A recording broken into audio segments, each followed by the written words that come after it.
present our next award. Again, Bob Marone, radio host and director of public relations for Choice of New York.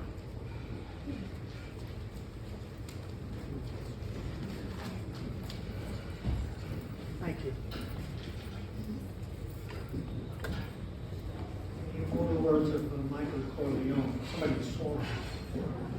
I get out and they pull me back in. But okay, Choice has some extraordinary people, and you are going to meet one now. And I have a wager for you.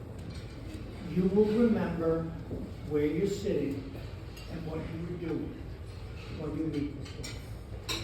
Okay? And we'll start there. Now imagine, oh boy, this microphone, I use it that way. All right. Imagine you're a little girl, just emerging out of your toddler phase. Your whole life is before you. The experiences you will have over these next few years will shape you for a lifetime. Your life might best be described as innocent, perhaps comforted by the security, warmth, and love of family life. If only that were true for this moment. Now imagine that the men in your life, your father and your brother, see you differently. And these next few years are filled with their repeated sexual abuse. Their selfish acts instill a fear, hopelessness, and a lack of trust that devastates your young soul. You want to be anywhere but where you are now, to escape your torturous prison and stop the pain. But you can't. So your mind does it for you. Your fractured psyche seeks to cope with the horror, and you begin to hear voices, 12 voices in all, marinating in feelings of self-loathing, anger, fear. Ultimately, your mind escapes into a kind of psychosis, mental illness. Certainly, your life's path is indeed formed, and not the way you may have. You fall into a life of drug abuse, and this is going to be hard to keep, but wait for the end of this. You fall into a life of drug abuse, prostitution, violence to yourself and others, suicide attempts, homelessness, incarcerations and hospitalizations, including attempted medication solutions that total 95 in all, whether individual medications, and the doctor will appreciate this, or combinations of different drugs. You try to start a family, but your children are taken away. After years of struggle, though, you find the courage and strength to say, no more. No more jail. No more drugs. And my hands shake when I talk about this one. No more violence. No more heartache from missing your children. So you enroll in the program of rehabilitation. Now imagine her life today, okay? And turn a page. You have your own home. You have your children back.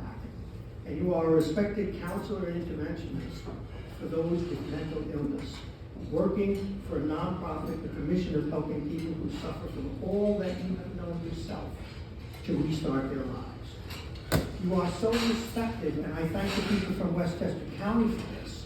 You are so respected that the cadets, the police cadets, and the seasoned detectives in Westchester County invite you to speak to their recruits and detectives about what it's like to come upon someone who is having an episode, who is acting out.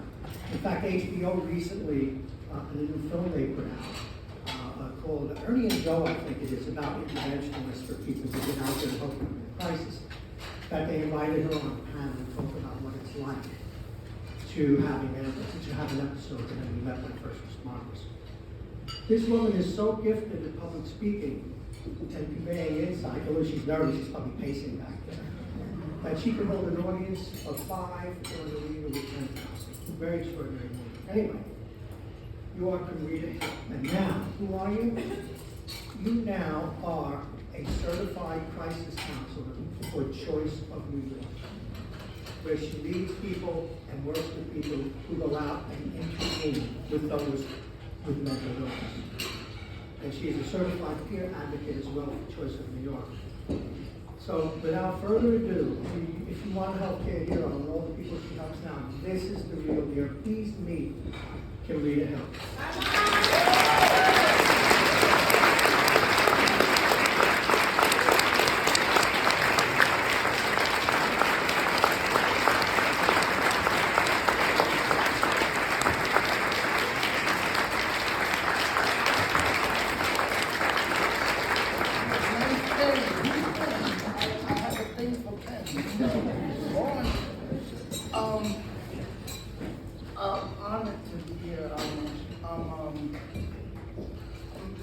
speechless because I was listening to all the stories of the prestigious people that I'm sharing this award with, and I'm always thinking that I don't belong here, but apparently I do, right? Because I'm here.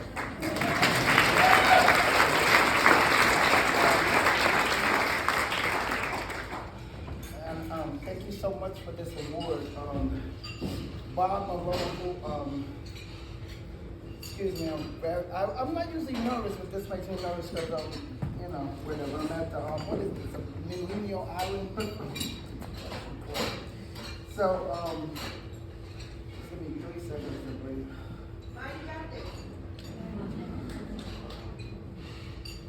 Bob Mulino, who came to a police academy, he heard me speaking. He was frightened about me every time. He sent in his story, and it got picked as me as a hero, which is it's unfathomable. I can't imagine other people seeing me as a hero. Thank you, Bob, for writing. And he follows me around. He writes many stories about me. I'm grateful that he finds me so intriguing and inspiring. Thank you so much. So does everybody else. All right. Coming from a life that, as he said, jails, foster homes, institutions, drugs, rape, several diagnoses, and my last diagnosis that they have on me today is a schizoaffective disorder and major depressive disorder. I am a voice hearer. I do hear 12 voices, and I'm number 14. With that being said, I'm on the stage being honored as a hero. Definitely takes my breath away. And I'm proud to have my daughters, Kimberly back here, and Cameron and Alina on the camera. They're truly the heroes in this story.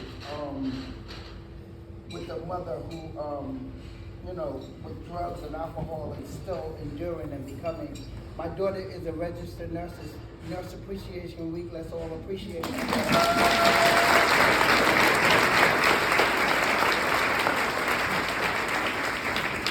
My other daughter works for the Department of Education in New York City. In spite of all the endeavors that they had to go through, they still became successful and productive women.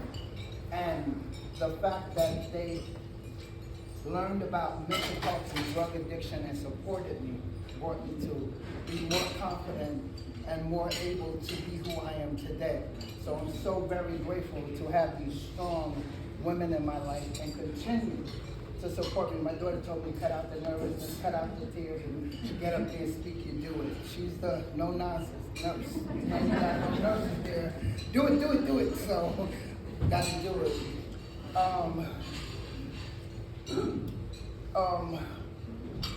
Yolanda, who's over there talking in the corner, that's my cousin. She's up a lot of nights hearing stories that I don't get to tell you guys. And sometimes I apologize for her to the staff. She has to hear some things that I go through. She sits up with me until I fall asleep. Thank you, Yolanda. I really appreciate that. She's my ride or die. They call us Louise and somebody else. We're always together. These are the people that make me feel okay with being different.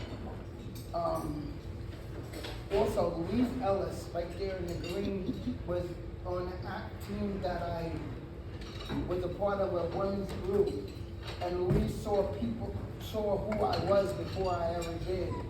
And she asked me the most profound question I had ever been asked in my life. And she asked me, what do you think? And I looked at her and said, what? And she said, what do you think? Because nobody had ever asked me, what did I think? They always told me what to do and how to do it and when to do it. And she took the time to see what I couldn't see in me. Is that I was in a women group and I was helping women and they were helping me. And we helped each other.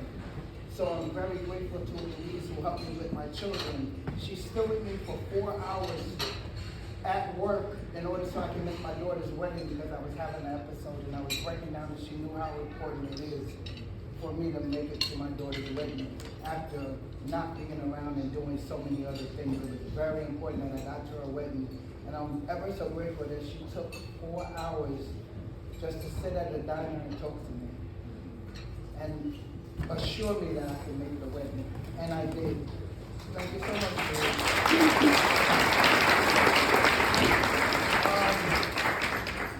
and there's, Louise is the reason that I'm at Choice.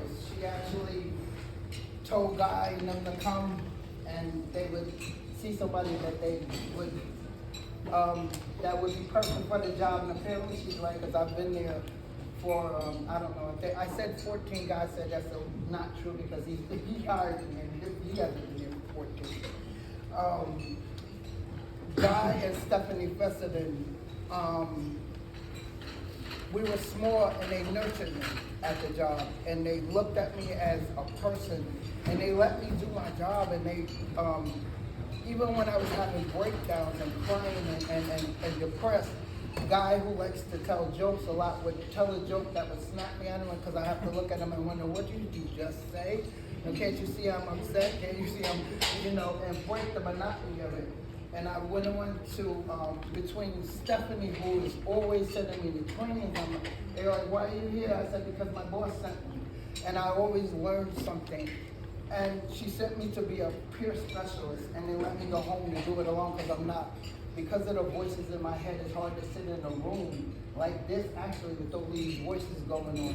But I've learned how to manage some and just hear when I can hear them talk over and through the voices as I do every day. I listen to guys say they give people a place to come at our organization because I went to Choice and after 6 months I went into Guy's office and he called me in and he said, okay, we're gonna hire you. And I was like, nah, I'm good, I don't wanna, I'm good, I just do this. And he was like, nah, slavery's over, you gotta go to work and you gotta get a check. And I was like, nah, really, just give me $100, I had to go on the books and I've gotten off of Social Security. Between Guy and the ACT team, they got my license, I drive. Guy told me, I was taking a test and I was really nervous. He was like, well, if you don't make it, where are you going? Nowhere. You haven't got a license now, you won't have it then. But you haven't lost anything. And I ended up getting my license. Thank you for that. They're very patient with me. They take me on trips. They nurture who I was.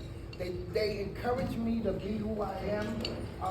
I work with participants in the Yonkers and Mount Vernon and Peekskill and all of those places you don't want to be, right?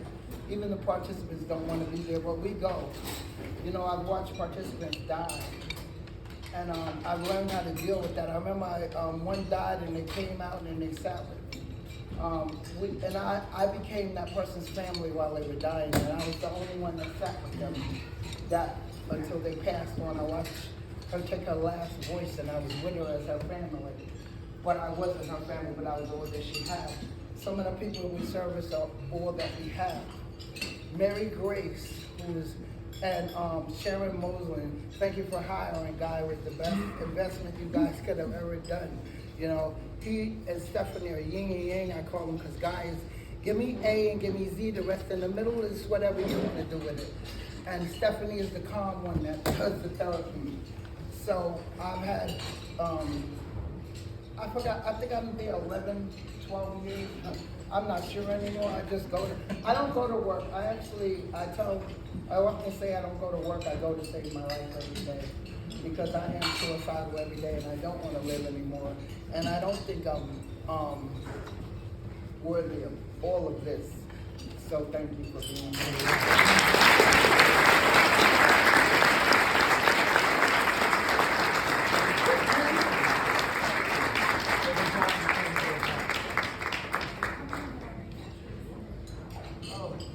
And here to present our next award is Dr. Patricia Kalia, Chief Medical Officer, New York North and Connecticut at Westchester Medical Group.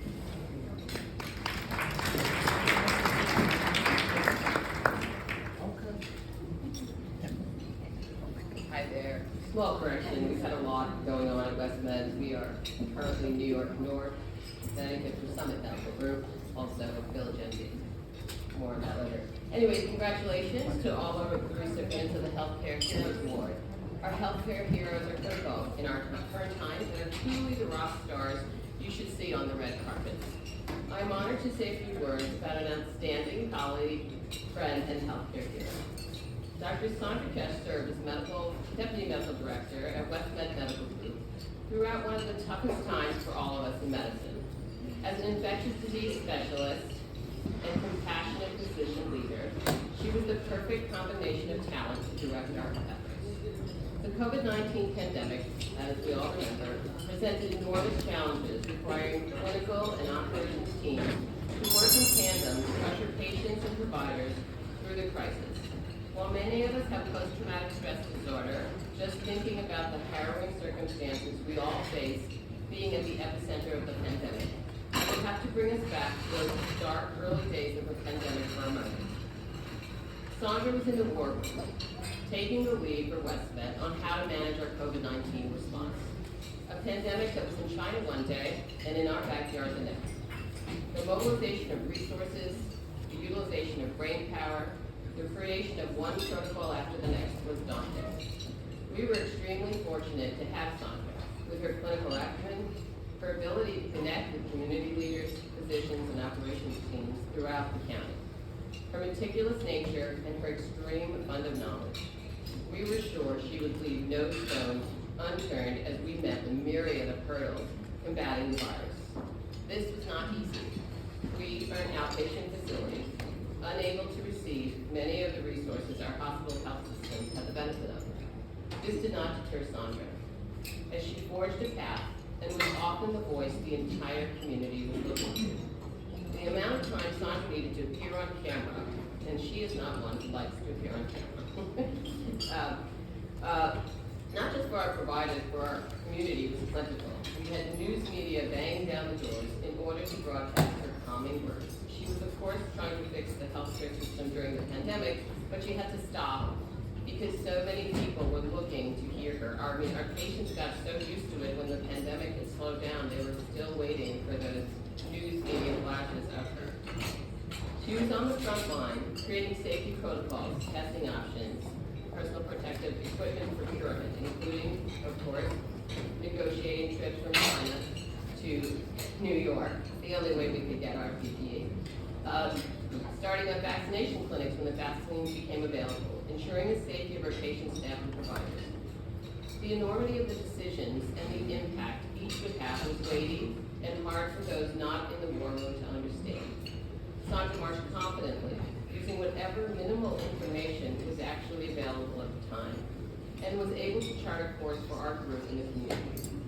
Those were difficult times, but Sandra was able to steer the ship through turbulent waters, establishing protocols that will forever shape how we manage pandemics, immunizations, and disease outbreaks. Additionally, during her tenure, Sandra worked to lead population health programs. In this capacity, she would develop a complex care program, addressing the needs of our highest risk patients, with the goal of meeting the quadruple aim: to provide the highest quality care, excellent patient and provider satisfaction in a cost-effective manner. She championed our care coordination efforts and worked to make sure we successfully closed gaps, delivering terrific results and improving patient engagement. Her work with our hypertension and diabetes programs, creating integrated practice units, proved successful as we moved the needle on medication adherence, disease education, and overall compliance, improving our hypertension and diabetes control rates. Sandra recently returned fully to clinical medicine.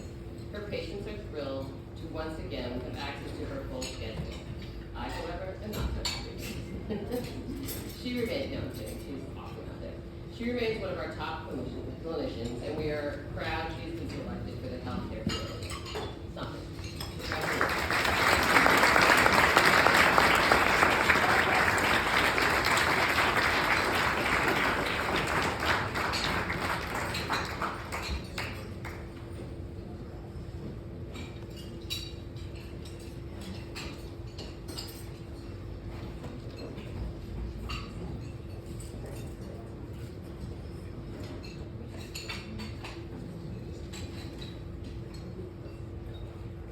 Thank you, Patricia, for your heartfelt words. I still remember fondly when we sat together in the long quote, and this will absolutely describe it, trying to piece together what to do with what was before us.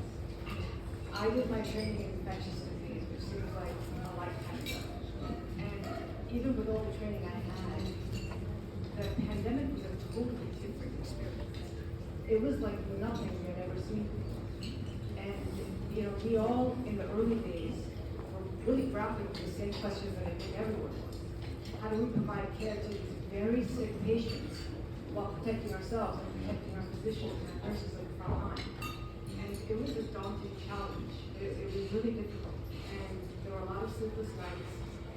There was a lot of guessing when, you know, the CDC and the WHO were telling us different things from day to day. And I think the thing that pulled me through all of this was knowing that I had exceptional colleagues by my side. And that was really it. You know, we go to work every day and we do the things that we need to do. And what makes a difference in terms of, for me at least, whether I love my job or I'm just going through the motions, is the people I work with.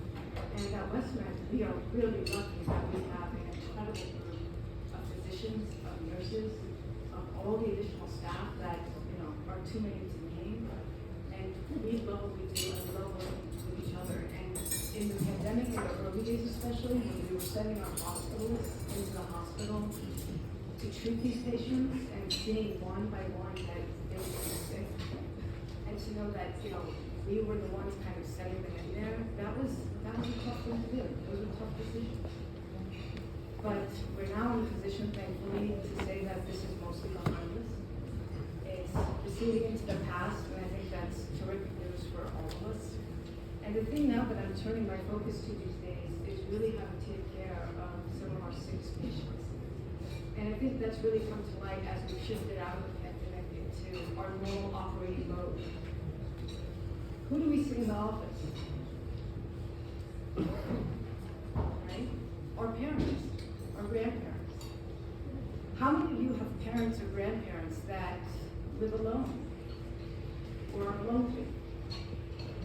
Right? There are a lot of nodding heads in the room. The one thing I've noticed in my practice more than anything else is that there's a huge population of unserved older people in our community. And it's a shame because we're a pretty wealthy community. We have a lot of resources in Westchester, right? But time and time again, I have patients who come into my office and they have family, their family loves them, but they're scattered to the winds, right? There's a daughter living in California, another one overseas. And the mom or the dad is home alone most of the time. And they live most of their days in isolation. And it's heartbreaking. And you know, the reality is that most of us are going to be there too one day. We may not realize it now, but we all will get there. And I think it's incumbent upon us at this point in our lives where we still have the opportunity to make a difference, to actually do something to help these people, because they're all part of our lives. And so when they come into my office, the thing that I'm really focused more on now is listening to them, listening to their stories. Taking a minute or taking an hour, whatever time I have in the crazy day, to hear what they're coming in for. What do they need from me? What can I give them as their physician? And that's probably the most gratifying part of what I do every day. The pandemic was an exciting period. It was daunting. It was horrible in so many ways, but we got through it. And I think the pandemic that's really facing us now is what to do with these older patients, the aging population, and that's kind of where my focus is now. Now, I don't want to end the life stories of people who have come before me. I just want to tell you that my background is first generation immigrant. I was born in Iran. I came to this country when I was probably 5 years old. My mom and sister are in the back recording me, which is extremely embarrassing, but extremely wonderful. And I live the American dream. And I'm very lucky to be able to do that. And that's a testament to my family. And it's a testament to the people I work with. And that's it. Thank you.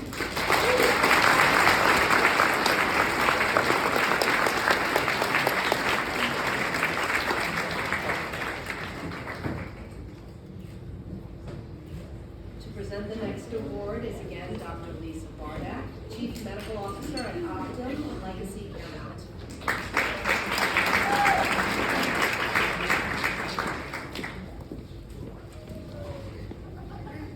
Hi again. You guys drinking enough coffee? There's no coffee, so you might be a little tired, but I'm really fast. I'm a very efficient person, and so is our next guest. Because if he weren't efficient, our next winner, if he weren't efficient, he wouldn't be able to get everything done that he gets done in his life. I've been a longtime colleague of Dr. Marshall Paris.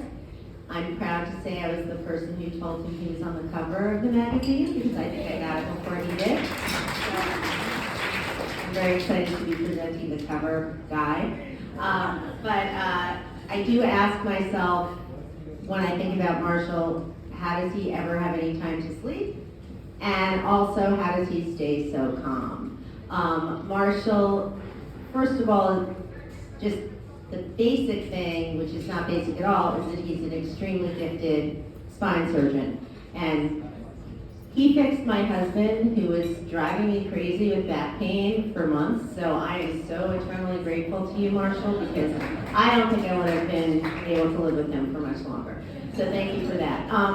But aside from being a dedicated surgeon and a gifted surgeon and a surgeon's surgeon, because our surgeons in the group or in the community do go to him if they need him, he has taken on so many numerous leadership roles, not just in the Optum community, in the Westchester County area, and then he's actually taken on a leadership presence nationally with Optum, as well as globally with some of his mission work, which I'm going to speak about in a moment.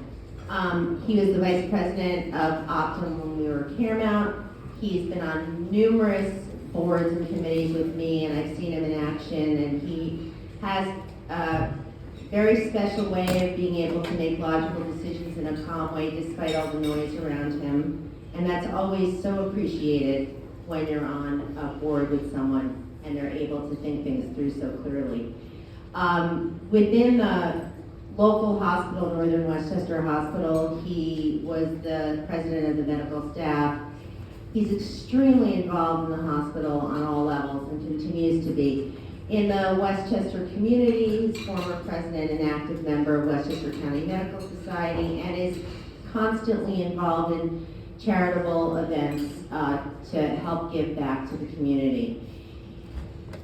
He has been leading and organizing and participating in medical missions to Honduras through our One World Surgery program. So he really is a role model to our other providers in the fact that he not only cares for his individual patients, but cares for the community and more global world with his thoughtful skill and his leadership. And I am so proud to be giving this award to Dr. Marshall Paris, who is a Renaissance man.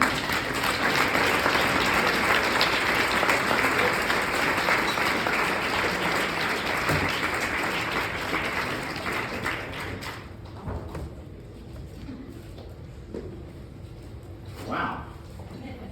I am honored and I was very surprised when I was here. Thank Dr. Hayward for nominating me and for bringing me to this community. The truth is, the people that brought me to this community are both here, are all here. My parents, who paid for my flight and my hotel to come interview with the former Mount Kisco Medical Group when I was living in Pittsburgh, home of 6-time Super Bowl champions. And Dr. Hayward, who promised me the world if I moved to Westchester, New York. I have to thank Dr. Bardak, who I thought I ran the best board meetings and most efficient board meetings till I met Lisa. And now I am second. She likes to get things done and efficiently and always ends the meeting when it's supposed to be ended. So I'm lucky to be here. I'm grateful that my parents are here. I'm grateful that my significant other and soon-to-be wife Whitney is here. And I appreciate this award more than anything. Thank you. Next award is Dr. Nancy Mills, medical oncologist at New York Presbyterian Westchester.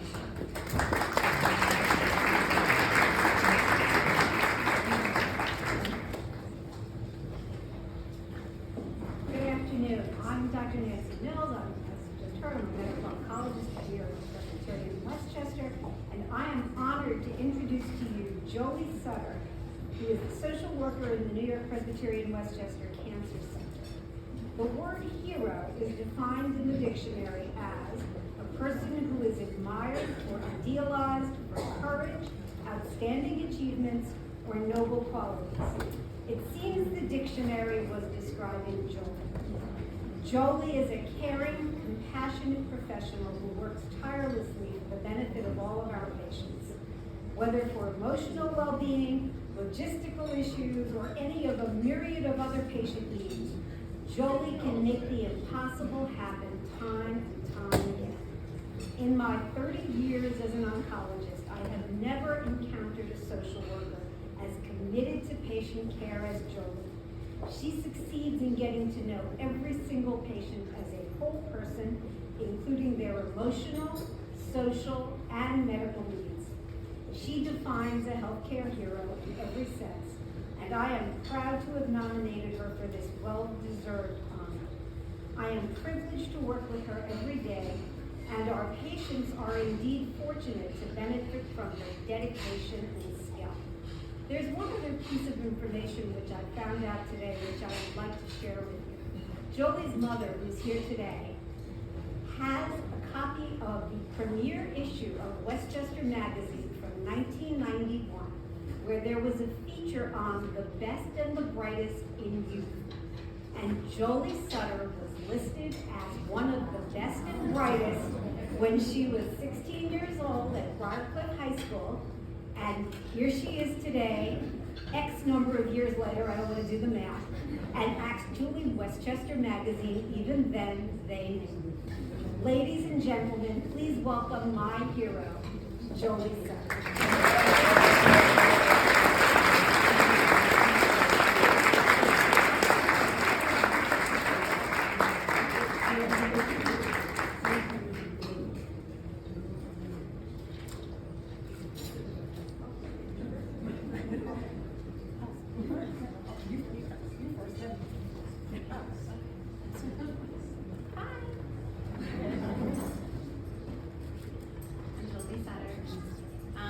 It is an honor, honestly. You only get here because of the and the leg that I stand on, plus the extra leg that I stand on, is due to everyone who supports me every single day. And at NYU Westchester, it has been my greatest career. I've been there 12 years, 6.5 years with cancer center since they opened. And every single day, my leadership, my team, we are honored, we are pleased, we are beyond recognition for our patients, for the care that we offer them, for recognizing them as individuals and human beings first, diagnoses that we're treating second, and trying to figure out how to integrate their personal and family lives into what is currently happening in their physical and well-being. So it is just a clear honor every single day to go to work. And in the last year in particular, I literally was on crutches for 10.5 months, and I had the pleasure of going to work almost every single day. And my leadership again and my team literally supported me through that process. My parents are here who have been through 2 amputations, a revision amputation, and implants. And my cousins are here who just carry me through so many of my life experiences and never, ever say no when I ask for some help. And then I get to work with this amazing team of people, and our oncologists and my team, like, if you can imagine every day, multiple times a week, to have your team say thank you, I mean, that is a remarkable place to work. So I think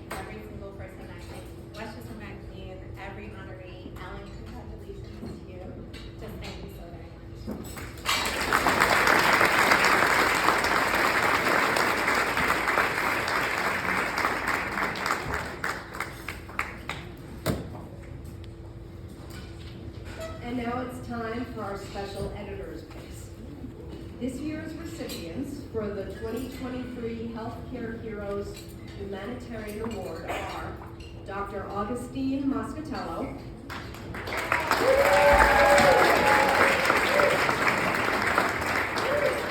Director of the Department of Otolaryngology, Head and Neck Surgery at Westchester Medical Center, and Professor and Chair of the Department of Otolaryngology, Head and Neck Surgery at New York Medical College. And also Dr. Manoj Abraham,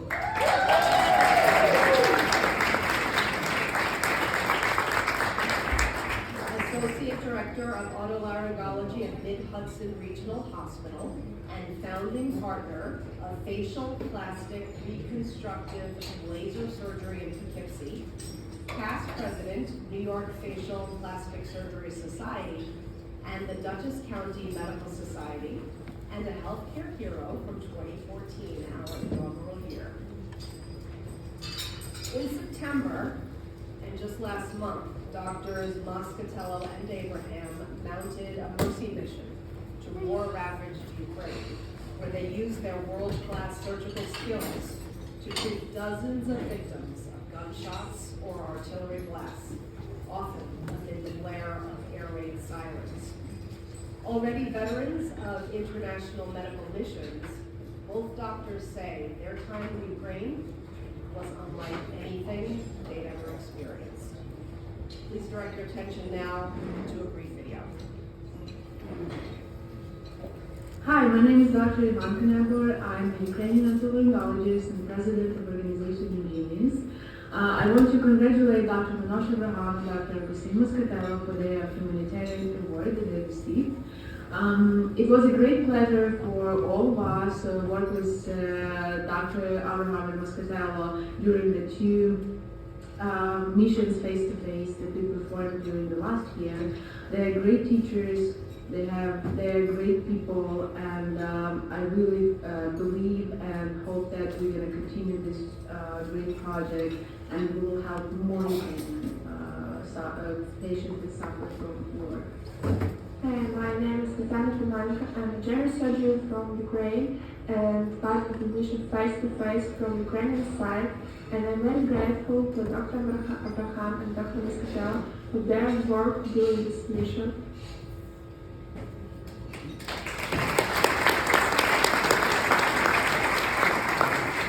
Dr. Abraham and Dr. Moscatello, please come to receive your awards.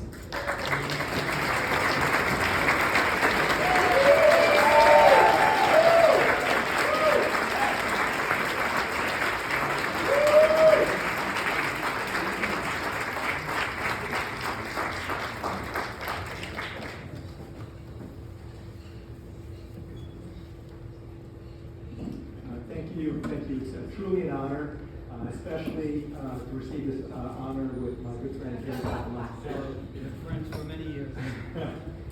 So I did have the honor of getting this award about 10 years ago for my work with Healing the Children. And there are many members of Healing the Children here today, and I do want to acknowledge them. It really is an honor, again, to be recognized for our work with Ukraine. Dr. Moscatello and I were in Ukraine back in September on a trip, and then recently, just a couple of weeks ago, we returned from Lviv in Ukraine. And I have to recognize the courage of the Ukrainian people. We were treating patients with devastating injuries to the face from gunfire, and burns, and shrapnel from missiles. And just put yourself in their shoes. These are people just like you and me who, in their own neighborhoods, like here in Westchester, that are defending their country. And really, truly, the courage, the heart of these people, because many of them, despite their injuries, we're interested really in us fixing them so that they can go back and fight to defend their countries. So it really is truly an inspiration to be involved in such an effort. I do want to thank a couple of people, just briefly, my office staff, who held everything together while I was away. Thank you so much. I really appreciate your support. And then certainly Healing the Children. There were a interviewing the children, the teams that we had before he came with us to Ukraine. Sukadijin, who was our head nurse, and Yuri, who was one of our technicians, and today, thank you for your support, and we do appreciate it. And then finally, obviously, my family, my lovely wife, Kavitha, and Ali's right there recording things. Again, without their support, I wouldn't be able to do any of this. So I really love you and appreciate you, and thank you so much. And again, thank you so much for this award. Manoj stole most of the thunder, but just a few brief remarks. I would like to thank Westchester Magazine for keeping the situation in Ukraine in the spotlight. They had an article about it a few months ago, and I think the recognition today also brings attention to it. And I think, as Manoj said, we cannot forget about Ukraine. To be there, you would really get a sense of the tragedy that is unnecessary. And there is someone here from Razom for Ukraine. Oksana, would you stand? Oksana is the Chief Financial Officer of Chief Financial Officer of this organization that's raised a fair amount of money and is doing a great deal of humanitarian work in the Ukraine. And I just make a plea to everybody, just don't forget about it. If you see any appeals, any ways to help the Ukrainian people, I think it's something that's important for us to do, whether it's financial, giving of your time. It's something that will go a long way, and the sooner we end this tragedy, the better off the world will be. Thank you.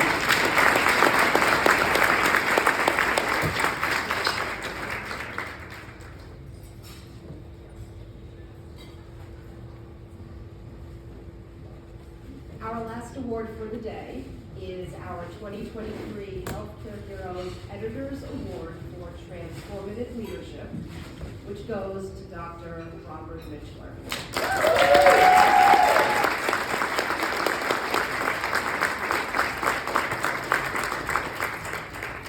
He is Surgeon-in-Chief of the Montefiore Health System, Chairman of Cardiothoracic and Vascular Surgery and Department of Medicine at Montefiore Einstein.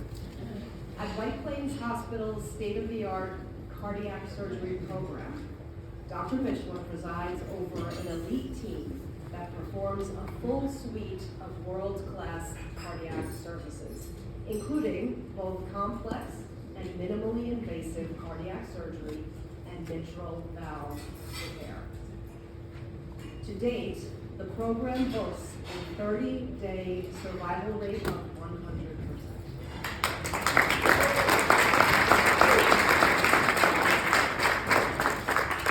Dr. Mitchler was one of the first physicians to perform minimally invasive and robotic surgery in heart patients, and the American Heart Association and the Mitchell Foundation named him a mitral valve repair reference surgeon, a distinction held by only a handful of heart surgeons in the U.S. Dr. Mitchler is also founder and chairman of HeartCare International, which has performed upwards of 1,300 pediatric heart surgeries in underserved regions of the world. Dr. Mitchell.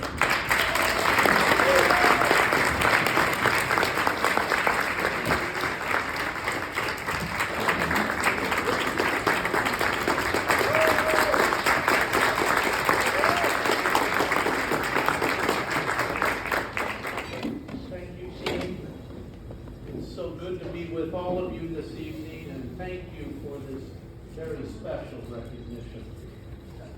I especially want to wish the best to the other recipients of awards today. I've enjoyed hearing about all of your histories and your legacies. Very impressive. The Montefiore Einstein Cardiac Surgery Program at White Plains Hospital is truly a jewel for the Westchester community, our families, our friends, and for the very long term.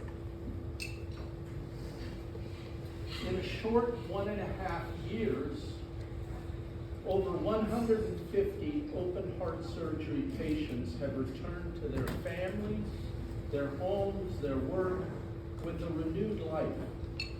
Thanks to the skill of the cardiac team we have assembled, some of whom are here today, and I greatly appreciate your being here today. Thank you. These extraordinary results are unique in the world of cardiac surgery. To boast a success rate of 100% survival is an honor that is shared by few hospitals anywhere in the world.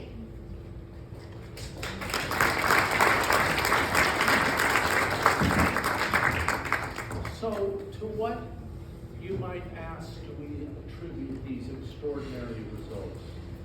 First, as you would know, it begins in the OR with superb and perfect technical surgery and judgment.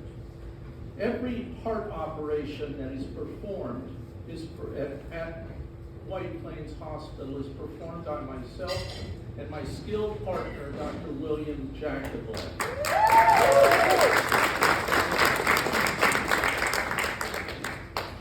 Of the over 6,000 heart operations that I have performed in my career, a full 1/3 of those I have performed with Dr. Jacoblet. This combined surgical expertise is enormously beneficial to every patient and their families because they know they're getting two very experienced and skilled surgeons to focus on their well-being. In addition, the strength of the Montefiore Einstein health system leads to high quality. What do I mean by that? Well, it's all part of a training experience where our focus is on making sure that every member of the team is aware of how we care for every single patient. That means that the cardiac anesthesiologists, the ICU doctors, the physician's assistants, our nurses, our perfusionists are all collaborative members of a team that thinks about how we treat every potential encounter that a patient might experience, from rapid onset atrial fibrillation to when we anticoagulate to how we treat low ejection fraction patients. All of these things make for clarity of care around optimizing outstanding clinical care. It is the cornerstone of our team at White Plains Hospital. And so, it is to this team that I wish to say thank you. And this team includes the members that I mentioned before, but also our cardiologists, and in particular, our electrophysiologists. Every single day, we feel like we're dealing with great teammates who can help us think through any complex situation. So a particular thank you to you, gentlemen.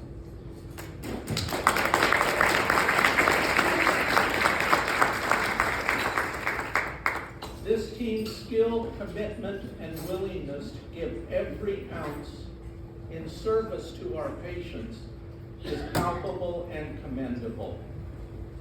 And so I accept this transformative leadership award on behalf of the wonderful team in the Montefiore Einstein Cardiac Surgery Program at White Plains Hospital. Thank you very much.